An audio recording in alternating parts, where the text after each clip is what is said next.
Bismillah, Assalamualaikum warahmatullahi wabarakatuh. Alhamdulillah hari ini kita bisa belajar kreativitas kembali. Nah, untuk hari ini materi kreativitasnya kita akan belajar tentang gunting.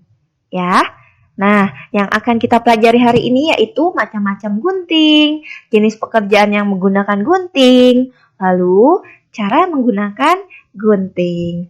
Ya, nah kita cari tahu dulu, yuk apa sih arti gunting? Nah, pasti kalian sudah tahu ya dengan benda yang satu ini. Nah, gunting adalah alat pemotong yang dapat digunakan dengan tangan. Terdapat banyak sekali jenis-jenis gunting, tergantung dengan kegunaan masing-masing. Nah, apa saja ya jenis-jenis gunting? Nah, yang pertama ada gunting kain. Nah, bentuk gunting kain ini sedikit berbeda dengan gunting lainnya. Hal ini agar memudahkan pengguna gunting dalam memotong kain. Gunting kain biasanya berbahan dasar baja nirkarat atau baja tahan karat. Berikutnya ada gunting kertas. Nah, gunting ini sering kita temukan sehari-hari. Berbeda dengan gunting kain, gunting kertas lebih mudah berkarat. Berikutnya, gunting tanaman. Gunting tanaman memiliki ketajaman yang tinggi. Biasanya, gunting ini digunakan untuk memotong rumput. Nah, jadi kalau di rumah kalian ada gunting tanaman, nah kalian tidak boleh sembarangan memakainya ya. Harus didampingi oleh orang tua kalian. Berikutnya, gunting rambut.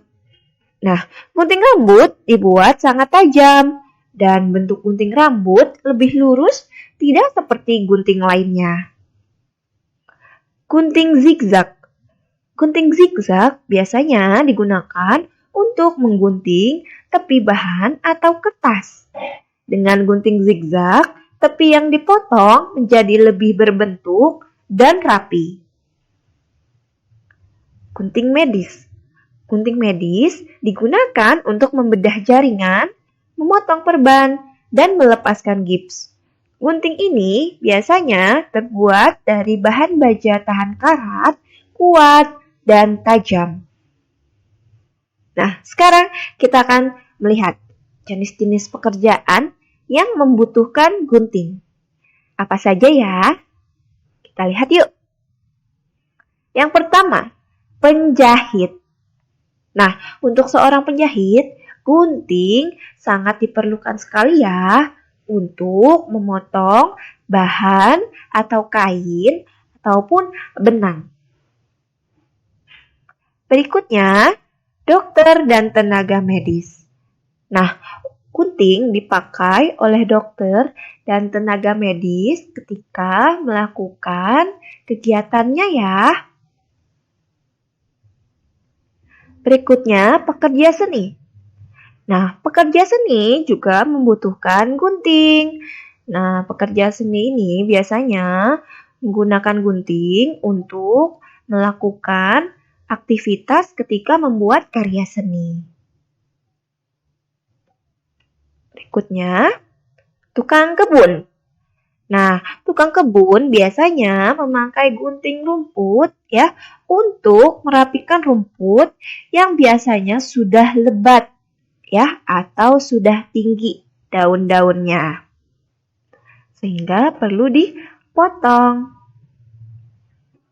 Berikutnya, pangkas rambut. Nah, untuk kalian yang pernah ke toko pangkas rambut, nah kalian bisa ya melihat ya pangkas rambut biasanya memakai gunting khusus untuk memotong rambut. Assalamualaikum warahmatullahi wabarakatuh. Baik anak-anak, sebelum kita mulai, kita baca doa dulu ya. Bismillahirrahmanirrahim. Berikut alat dan bahan yang kita butuhkan untuk menggunting, yaitu kertas origami, gunting, lem, buku gambar, dan pensil atau pulpen.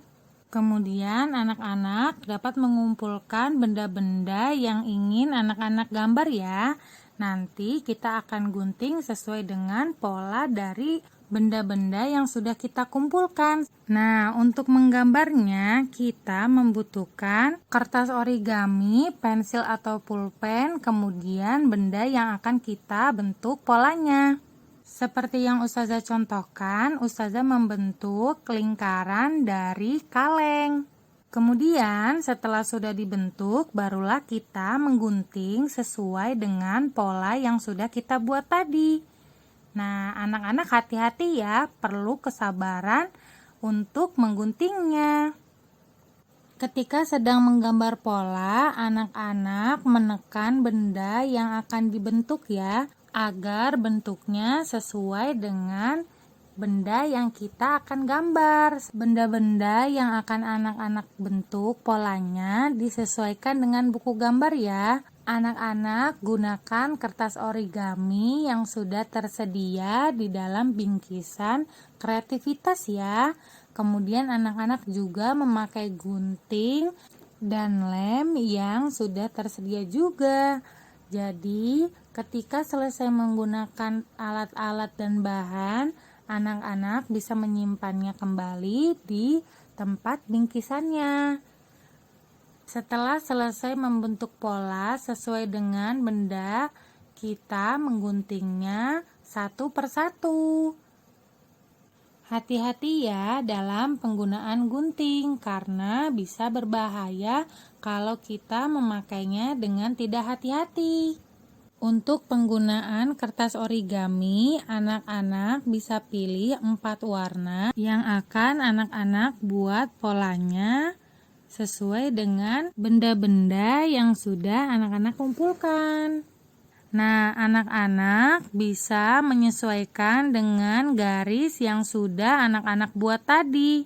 Jadi, nanti hasilnya akan berbentuk sesuai dengan yang anak sudah gunting. Tidak apa-apa ya jika tadi anak-anak saat membentuk polanya tidak sesuai atau ada yang keluar garis. Nah, karena nanti saat kita gunting, kita akan menyesuaikan dengan pola yang sesuai dengan bentuknya.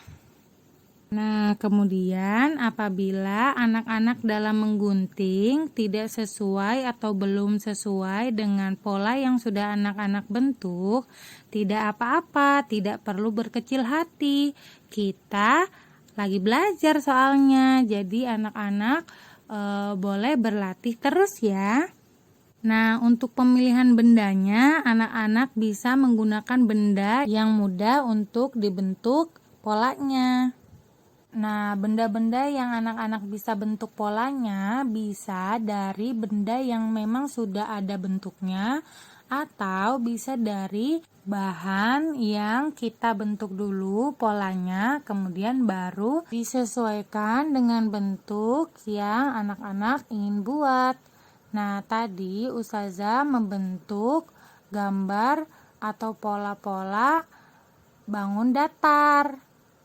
Setelah sudah selesai menggunting pola-pola yang sudah kita gambar, barulah kita kumpulkan untuk kita tempel di buku gambar.